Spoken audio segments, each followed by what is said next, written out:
telah memutuskan 40 tersebut kembali kepada kita Aceh.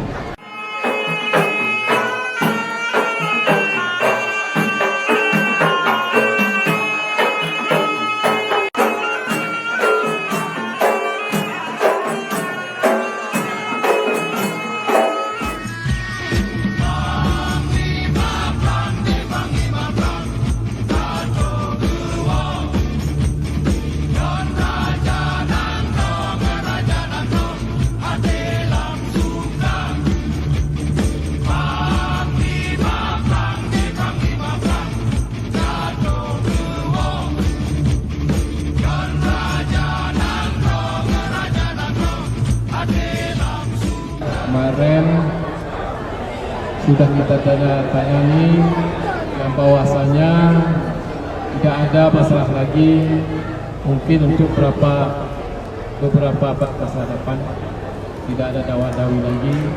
Dan intinya sudah jelas, sudah pasti kalau itu sudah hak kita, milik kita Aceh.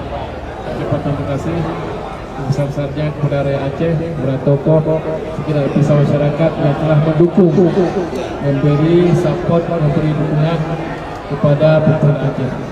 Mudah-mudahan aman damai.